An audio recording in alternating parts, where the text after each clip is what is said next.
हैं, इसको प्रेम कहते हैं। अपने से बड़ों से प्यार करते हैं, बाप मातारी भाई भौजाई जो भी बड़े लोग हैं उनसे प्यार करते हैं, इसको श्रद्धा कहते हैं।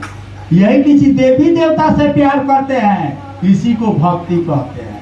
अब समझ लेना है कि जिस तरह से हम लोग बेटा बेटी से प्यार करते हैं उस तरह से देवी देवता से प्यार करते हैं। का समझ में आया कि नहीं? चीज एक ही है। जैसे हम लोग बेटा बेटी से प्यार करते हैं, बाप मातारी से प्यार करते हैं, पत्नी से प्यार करते हैं, पति से प्यार करते हैं, या किसी देवी देवता से प्यार करते हैं, चीज एक ही है, नाम अलग अलग है। छोटे से करते हैं तो स्नेह कहते हैं, बराबरी से करते हैं तो प्रेम कहते हैं, बड़ों से करते हैं तो श्रद्धा कहते हैं। ये देवी देवता से करते हैं, इसी को भक्ति कहते हैं। यानी प्यार है तो भक्ति है, प्यार नहीं है तो भक्ति नहीं है। यहाँ तक समझ में आ गया? यहाँ तक समझे हम लोग? अब चलिए, हम लोग महादेव के पास जाते हैं जल चढ़ाने के लिए। महादेव के लिए जाते हैं कि अपने बेटा बेटी के लिए जाते हैं? जरा बताइए तो। हाँ, बेटा बेटी के लिए जाते हैं। यानी साहब कहते हैं कि रानी से प्यार नहीं के, रानी के संपत्ति से प्यार बा। समझ आ रहा है कि नहीं? यानी हम लोग को महादेव से प्यार नहीं है, बेटा बेटी के लिए महादेव के पास गए हैं, न कि महादेव के लिए महादेव के पास गए। क्लियर होगा?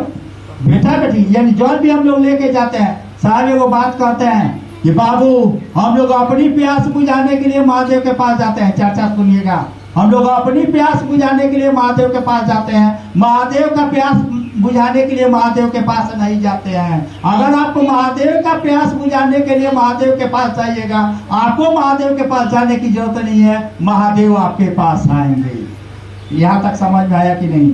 यानी प्यार बेटा बेटी से है, न कि महादेव से है। यही प्यार, गौर से सुनिएगा, यही प्यार अगर गुरु जगा दे महादेव खातिर, महादेव के लिए गुरु जगा दे, काम के चीज हो जाएगा। आप भी विद्यापति हो जाइएगा, आप भी मीरा हो जाइएगा, आप भी साहब हरिदानंद हो जाइएगा, आप भी नीलम आनंद हो जाइएगा, अगर ये काम गुरु कर दे तो। इसी के लिए गुरु की जरूरत है। यानी गुरु का काम है कि गुरु शिष्य के मन में जो जगत भारी पड़ा है, इस मन में महादेव को भारी पड़ दे, इसी के लिए गुरु की जरूरत है। यानी जो काम हमसे आपसे नहीं होगा तो किसी से मदद लेगा ना भाई। हमसे महादेव के लिए प्यार नहीं जग रहा है ना, बेटा बेटी के लिए जग रहा है लेकिन महादेव के लिए नहीं जग रहा है। इसी के लिए साहब बोले कि गुरु बनाए। यहाँ तक क्लियर समझ में आ गया? काहे साहब कह रहे हैं कि महादेव को गुरु बनाएंगे। दूसरा बात समझिए, हम लोग देहात में भी कहते हैं कि श्रद्धा होगा, विश्वास होगा, प्रेम होगा, समर्पण होगा तो हम लोग महादेव सुनेंगे। नहीं, देहात में हमने यहाँ लोग कहते हैं मन से पूजा कर जाए तो हम लोग भगवान सुनिए। कि मन से पूजा कैसे होगा भाई?